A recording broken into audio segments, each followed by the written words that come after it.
1 hour. That's all it took me to land my latest client, and today I'm showing you how you can do that too. Honestly, I don't remember ever getting a client this fast. Like, I was shocked.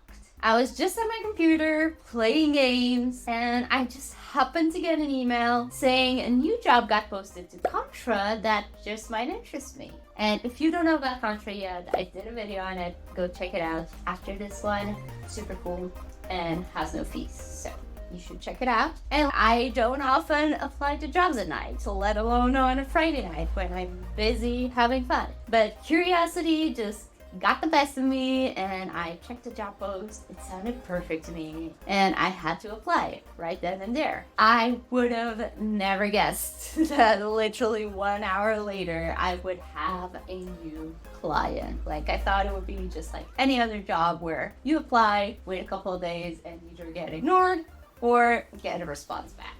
But no.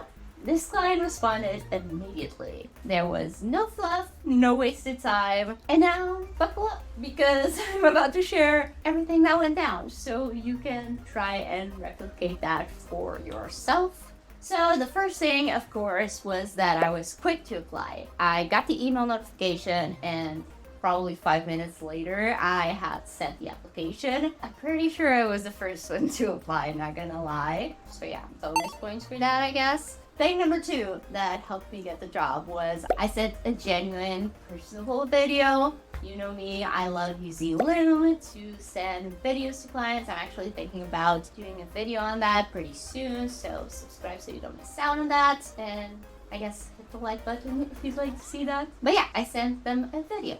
Really quick video. And then another thing I did was I proved my worth. I showcased my work with work samples of things that I've done in the past. That's always great because you're not only telling the client that you can do something, you're actually showing them what you can do, what you're capable of. And images speak louder than words. We all know that. And video speaks even louder, in my opinion. But I'm not gonna harp on that too much. Another thing that helped me was that I was available to hop on a call. Even if it was super late, I was that passionate about the job, so I literally hopped on a call right away with the client. It was a quick 15-minute call, and we just discussed things further. And another thing that I did both in the proposal that I sent and during the call was I genuinely showed my interest and my passion for the job, and also genuinely showed that I wanted to know more about them and more about the job and more about their needs. I did this in the form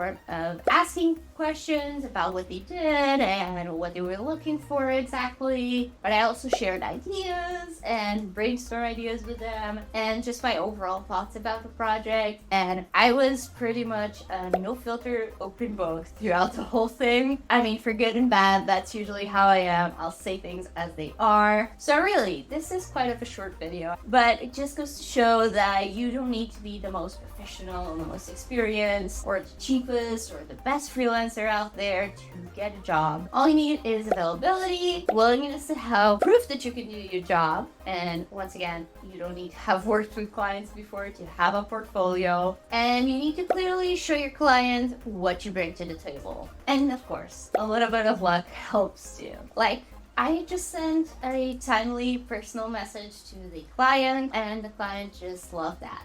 And also, I'll mention, I never had a job on Contra prior to this, so this was my very first one. So I didn't have the reputation that I have on Upwork for anyone out there that's wondering. So yeah, in my opinion, just being open and overall providing a good customer service and freelancing in general, even after you're working with a client, goes a really long way. Showing that you care about their work and their results and everything like that will be really helpful. And don't worry about making mistakes. I did a shit ton of them when I first started, and I'm sure I'm still making some. And by the way, here's just 10 of the many ones I made. So go check it out, learn from my mistakes, and avoid making them. I'll see you there.